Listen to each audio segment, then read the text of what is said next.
Order! Order! You are an incorrigible delinquent at times. Behave yourself, man!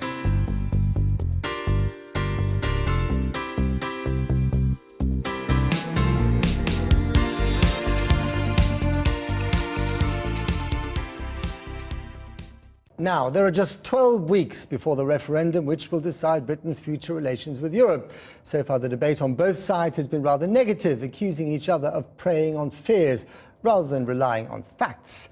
But will the debate about how to save the UK steel industry, whether Britain is in or out of the EU, be subject to the same sort of scaremongering? Fear, they say, is a prison, and the scaremongers of the Brexit debate are fighting to lock down votes. One side says that staying in the EU threatens the UK's security. The other warns of impending doom for the economy if we leave. When it comes to the demise of the UK steel industry, well, there's plenty of fear to go around already. But what about the facts? If the UK left the EU, the Vote Leave campaigners say it would be easier to impose anti-dumping tariffs on China, rescue failing steel plants with public money, which the European Commission doesn't allow. But, on the other hand, the Remain camp argues leaving would make the UK more vulnerable to retaliation for anti-dumping tariffs from Beijing, a crucial trading partner. And the UK could face anti-dumping tariffs itself by other trading blocs.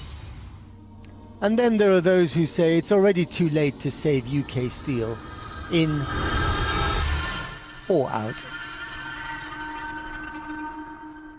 Well, with me now is the Conservative MP and long-time Eurosceptic Bernard Jenkin and the Labour MP and former Shadow Trade and Industry Minister Stephen Doughty, who is pro-Europe. Welcome to you both. Let me start with you, Bernard Jenkin.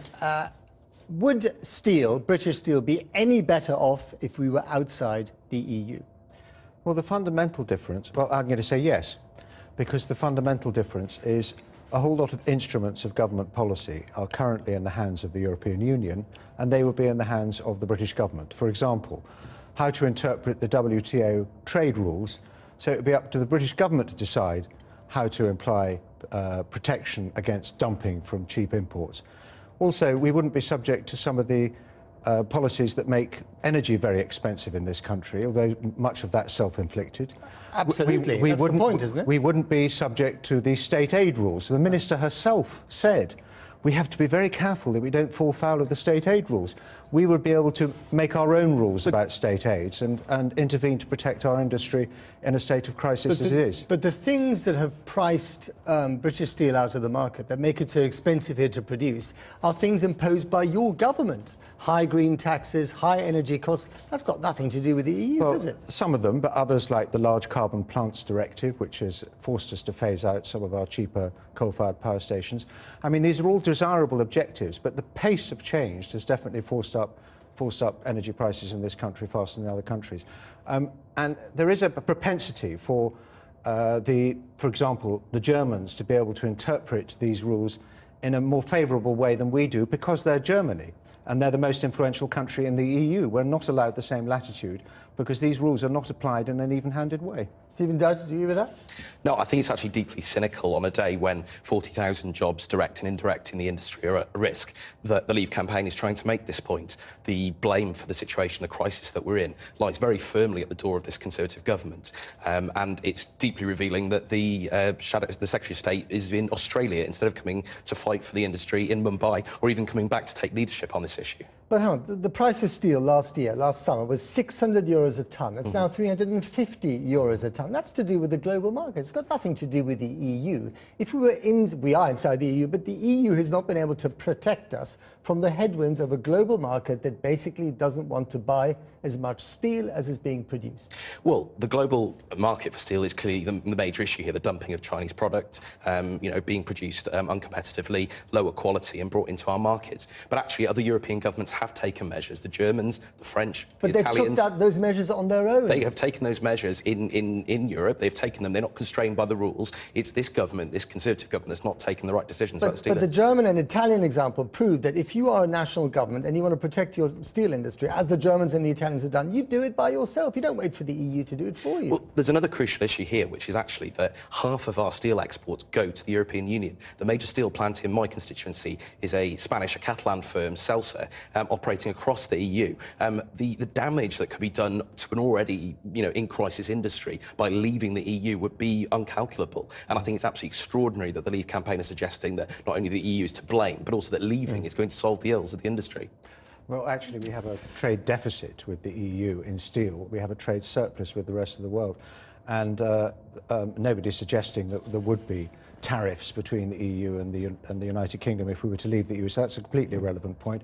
That is the kind of non-fact I think viewers are not interested in. Well, let me give you a fact, and that's that recently the European Union wanted to take China to task in the World Trade Organization over steel dumping, and it was the British government, your government, that blocked it. I can't explain that. But you should, I don't have an answer to that. You're a Tory MP. Why don't you give it a go? I'm not here to speak for the government. I'm here. You don't support the government I think on this? I think Stephen's absolutely right. Today is a terrible day for the British steel industry, and it is unthinkable that we allow our onshore capability to make steel should be allowed to go bust. And I hear the government saying that very clearly, and I support the government in that. I just think their hands are much, much tied by being in the EU. We'd have a far freer hand if we were outside the EU to save our steel industry. The business secretary was dining until a few hours ago in Sydney. And arguably, one could say that actually he should have been in Mumbai, where the Tata board was meeting, like some junior MPs who came over. Steve Kinnock flew over from Britain to be there. What was he doing in Sydney when he should have been in Mumbai? I'm sorry, I'm not here to explain why the Secretary of State Did it was not wherever surprise it was. you? I haven't been briefed on this. Was it wise for him to go to Sydney?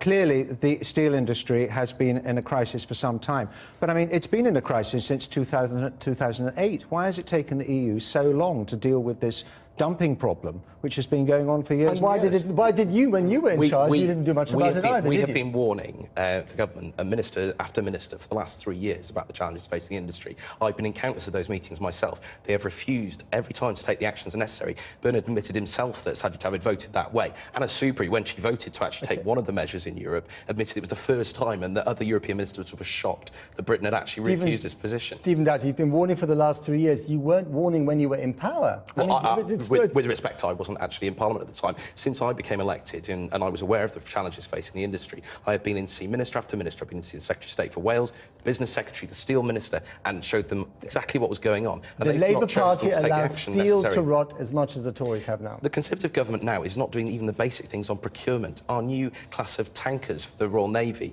our Scout class vehicles for the Army, these are not being produced with British steel. They're being produced in places like Korea. Even our new aircraft carriers are having foreign steel being brought into them. It's an extraordinary situation to be in. Might have something to do with EU procurement rules. OK, enough. Got to shut it down. Stephen Doughty, Bernard Jenkins, thank you very much indeed.